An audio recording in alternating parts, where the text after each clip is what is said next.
ভারত ও পাকিস্তানের মধ্যকার দীর্ঘদিনের সীমান্ত বিবাদ, কাশ্মীর ইস্যু এবং সিন্ধু পানি চুক্তি নিয়ে বিরোধ নতুন করে চরমে পৌঁছেছে। সাম্প্রতিক 4 দিনের সংঘর্ষ, পেহেলগাম সন্ত্রাসী হামলা এবং পানি প্রবাহ নিয়ে তীব্র উত্তেজনার মধ্যে উভয় দেশের সেনা প্রধান যুদ্ধের সরাসরি ইঙ্গিত দিয়েছে।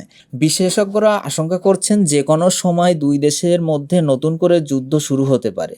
4 আগস্ট আইআইটি মাদ্রাজে এক বক্তৃতায় ভারতীয় সেনা প্রধান জেনারেল উপেন্দ্র দ্বিবেদী জানান, সশস্ত্র সংঘাত ধারণার চেয়ে শীঘ্রই শুরু হতে পারে। তিনি বলেন, ভবিষ্যতের যুদ্ধে সফল হতে হলে শুধু সেনাবাহিনী নয়, বিজ্ঞানী, শিল্পখাত, শিক্ষাবিদ ও সাধারণ নাগরিকদেরও সম্মিলিতভাবে প্রস্তুতি নিতে হবে।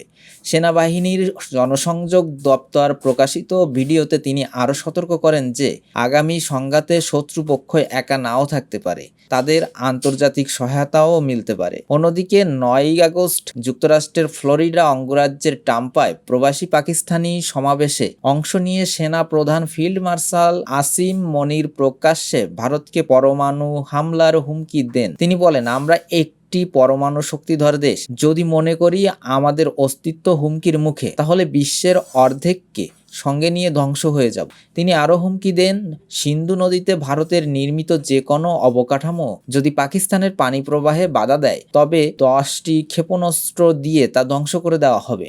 মনির অভিযোগ করেন, পেহেলগাম হামলার পর ভারত একতরফাভাবে সিন্ধু পানি চুক্তি থেকে সরে গিয়ে পাকিস্তানের 25 কোটি মানুষকে অনাহারের ঝুঁকিতে ফেলেছে। ওয়াসিম মনিরের এই মন্তব্য আন্তর্জাতিক মহলে তীব্র আলোড়ন তোলে। বিশেষজ্ঞরা বলছেন, যুক্তরাষ্ট্রের ভূমি থেকে কোনো তৃতীয় দেশের বিরুদ্ধে এমন পরমাণু হুমকি নজিরবিহীন, যা আন্তর্জাতিক নিরাপত্তার জন্য মারাত্মক সংকেত। ভারতের পররাষ্ট্র মন্ত্রণালয় পাকিস্তানের বক্তব্যকে চিরাচরিত স্বভাব বলে অভিহিত করে। ভারতের সরকারি সূত্রগুলো জানায়, মনিরের মন্তব্য প্রমাণ করে পাকিস্তান একটি দায়িত্বজ্ঞানহীন পারমাণবিক শক্তিধর রাষ্ট্র।